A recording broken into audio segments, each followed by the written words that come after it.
piramida penduduk Indonesia. Bersih ya, lihat ya. Bersih. Ya. Menurut kamu, apa yang dapat kamu simpulkan dari bentuk piramida penduduk Indonesia saat ini? Bentuk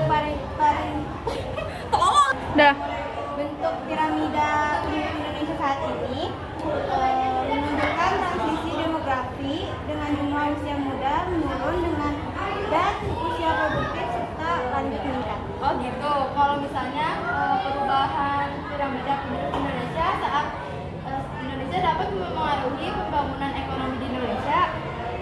Berapa aja? Oh gitu ya. Terus gimana perubahan piramida penduduk Indonesia saat dapat mempengaruhi pembangunan ekonomi di Indonesia?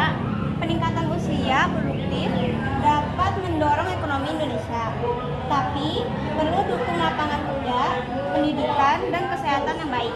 Oh, terus kalau misalnya apa aja tantangan dan peluang yang dihadapi Indonesia saat akibat perubahan struktur penduduknya?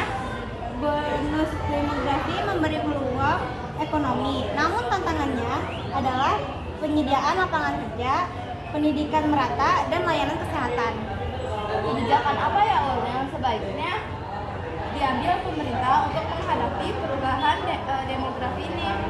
Kebijakan yang perlu diambil oleh pemerintah adalah penguatan pendidikan dan keterampilan, peningkatan layanan kesehatan, kebijakan pro lapangan kerja, serta jaminan sosial bagi lansia.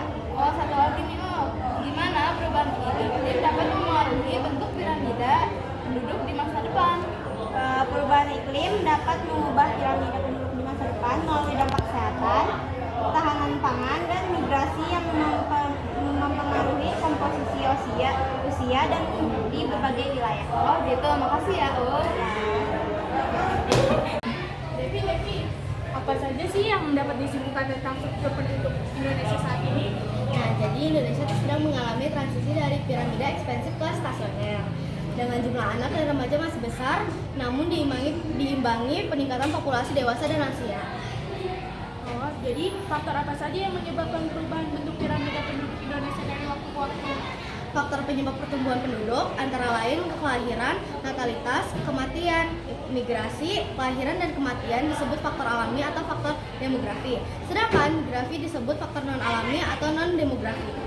Yang selanjutnya, apa saja implikasi dari perubahan struktur penduduk ini terhadap pembangunan di Indonesia? Munculnya bonus demografi, kebutuhan akan jaminan sosial dan kesehatan untuk lansia, peningkatan akses pendidikan dan lapangan kerja, serta penyesuaian infrastruktur untuk mendukung perubahan kebutuhan masyarakat. Oh, begitu. Oke deh.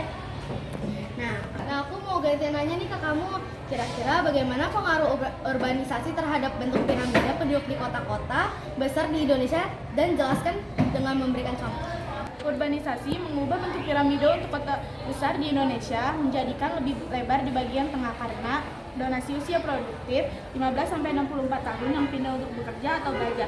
Contohnya di Jakarta, proporsi usia produktif meningkat, sementara persentase anak-anak di lansia berkurang. Sebaliknya, daerah asal migran memiliki lebih banyak usia muda dan sedikit usia produktif yang pindah ke kota.